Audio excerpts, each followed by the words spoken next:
I'm gonna go ahead and take down the tree. I brought over the tractor, gonna make it a little bit easier. Take off all the sticks all the way up, and then take the trunk, because it's all intertwined with the power lines up there to the house.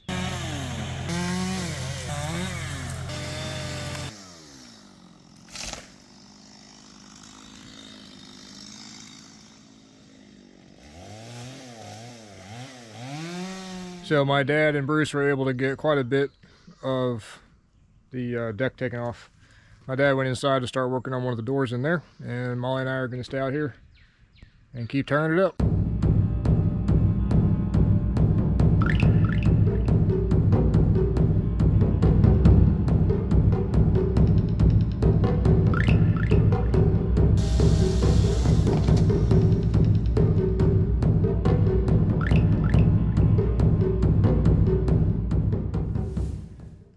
As of this morning, this is where we're at. My son was here yesterday. He got all the stuff that was up in the rafters pulled down, throw it onto the ground. That way we can go through it and get rid of everything, both in this room and in the main garages. I was a little surprised at how much was actually up there. I really wasn't expecting quite that much. He did find this really cool old slab of wood. Not really sure what I'm going to do with it, but I'm not going to get rid of it. The whole kitchen area has been completely cleared out, minus just a couple of straggler wires. I'm going to be working on that today, making sure everything is safe and boxed into junction boxes like it's supposed to be. The fourth bedroom or office is also completely cleared out. My dad got all the stuff off of the walls, all the paneling, so it's ready to get finished out. The new door going into the closet of the master bedroom is now boxed in and ready for the door. Molly was able to get the bushes on the outside chopped down enough that I can get in here with the machine and dig out the root balls, get all that completely figured out and settled. All I have left in the back on the deck is to get this one last piece down, but there's a bunch of electrics in it that I've got to research, figure out where it goes, get it disconnected safely. This is just barely hanging on at this point. The rest of the deck is completely off. I just need to get the band board off of that, and my son got my truck loaded up yesterday as well. Today I got the estimate for the new HVAC that's going in. I'm going to completely replace the old unit that's in there with something brand new. I'm also getting an estimate today from a local Amish guy that builds kitchens. He did a couple of other my wife's family members. Absolutely amazing work, really well built at a fairly decent price. So we're going to get an estimate from him today. So hopefully this house is going to end up with a custom Amish built kitchen. Pretty cool. The electrical connection here at the deck, I've opened everything up. I need to verify that there's no power, so I always test my tester before testing something else to make sure it's operating.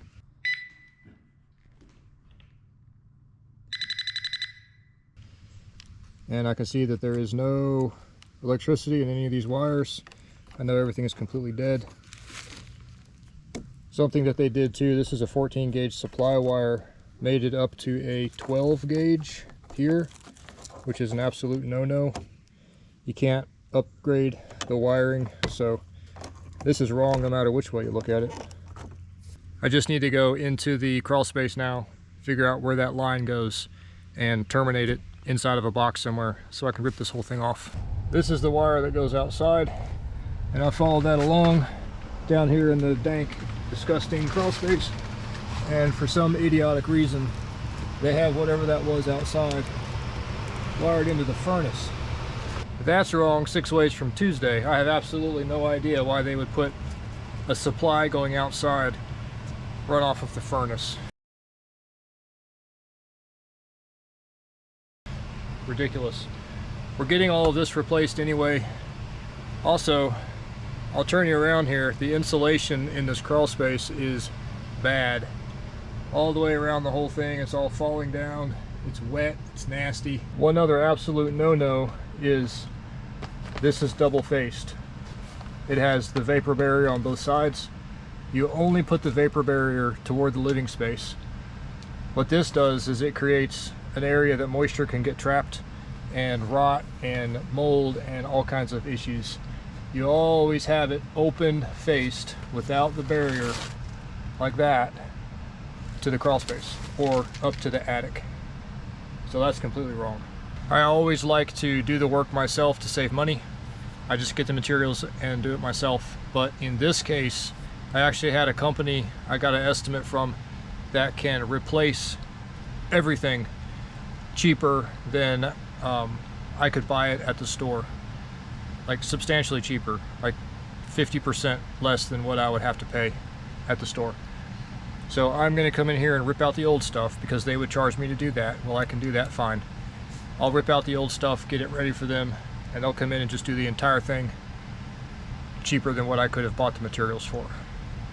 Score. And it's going to be correct. Nice new insulation throughout. There's also a bunch of garbage down there that I've got to get rid of. I don't know what any of that is. I haven't even looked through it yet. Okay, back to this. I got to figure out how this wire is attached in here. And that is set to a breaker. Really?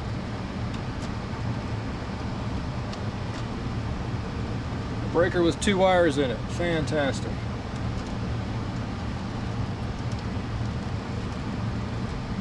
Okay, well I know that it's disconnected now.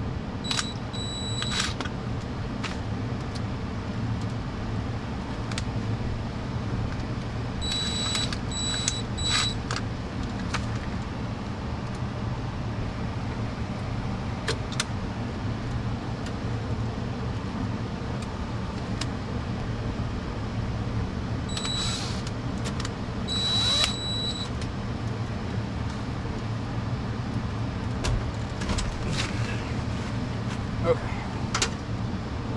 Close this back up, make it safe. And I always completely remove any superfluous wires. Get them out of the way so there's never any confusion about whether something is important or not.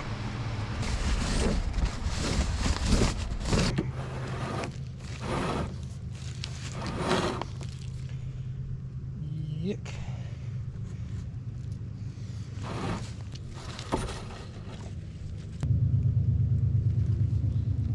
Okay, there we go.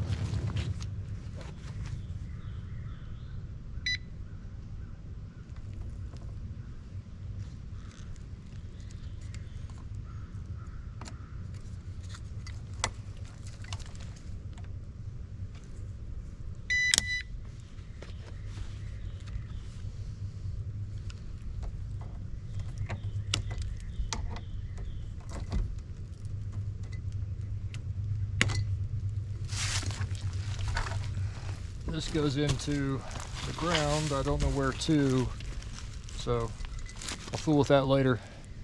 Go ahead and get rid of the whole thing. Possibly goes out to some old thing out in the yard or something. I don't have any idea. I'll figure it out.